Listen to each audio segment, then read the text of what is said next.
All right, so it's Baseball Hall of Fame season again, time, and the voting continues to bring up the pitch for the great Barry Bonds. And today, we're going to go down the road. We're going to go down the road that does not get talked about much. That is the road of steroids and how much it really did affect Barry Bonds. Now, the easy answer for a lot of people to come out and say is, okay, he cheated. He took a substance that was against whatever. He did this, he did that.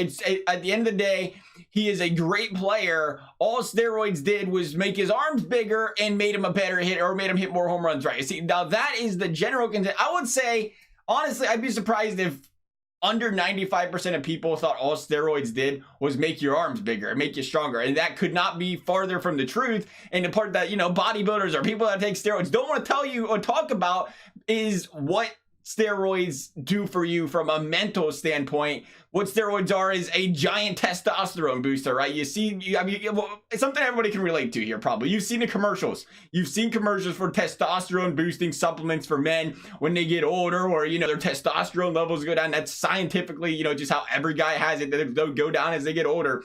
And, the side effects and stuff like that is, the fatigue, you're just, or as they call it, the quality of life. You're living your life, your emotions and everything else. You're not as motivated, concentrated. You're not as, like the fatigue part comes up again. You're just not as, you don't have the energy that you had when you was in your lower 20s or when you was a teenager, right? Testosterone is a big reason for that. And when you take testosterone dosages, when you talk about, these commercials, their dosages on these products are nowhere remotely close to the amount of testosterone that you're taking from shots of steroids.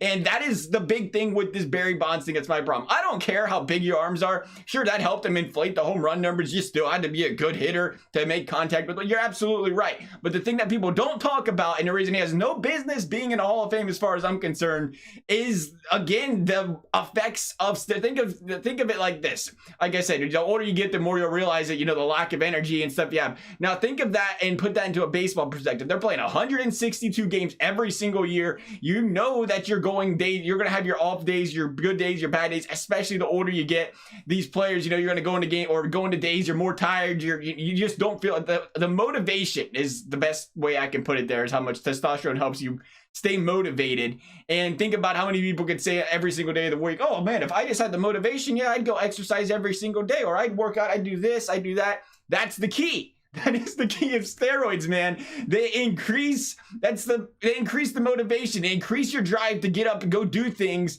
And when you consider 162 games every single year, it's not just the strength that's helping this guy. He's a guy that, because of steroids, something is enhancing his abilities to go out there and practice, to go out there and work harder, to grind harder, to do more things. The steroids help with stuff like that. I want everybody to go back, and I want you to think of one of the highest points in your life. Maybe a time you was 16 or 17. You could go out there and run laps for days and not be tired. You was just fired up and motivated at all points in time. Think back to that time, and then imagine being at that time from the age 20 to age 40, and then times it by 2 or 3, maybe even 10. That's steroids. And sure, it's easy to say he could have still done it. He still could have done it. Even if he didn't take steroids, he could have been that great. Oh, let's play a game. You guys will like this one. You guys will like this game. The Astros could have won the World Series still if they didn't cheat. What do you think about that? What do you think about that? What do you think about that, guys, voting Barry Bonds into the Hall of Fame? The Astros still would have won the World Series if they didn't cheat. Could they have? Abso-frickin-lutely.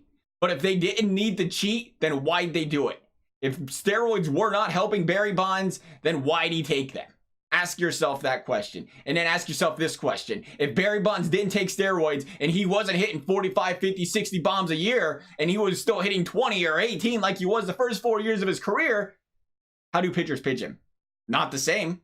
Are you as scared of Barry Bonds if he hits 30 and 35 home runs a year consistently opposed to 55 or 60? This is a guy who had 232 walks when he was 39 years old. If he doesn't have that kind of presence at the plate because steroids were helping him hit home runs over the fence due to the obvious, strength enhancing that steroids did, do they pitch him the same? That is a whole other ballpark. There's a lot of what ifs that you have to ask if Barry Bonds is a Hall of Famer if he doesn't take steroids.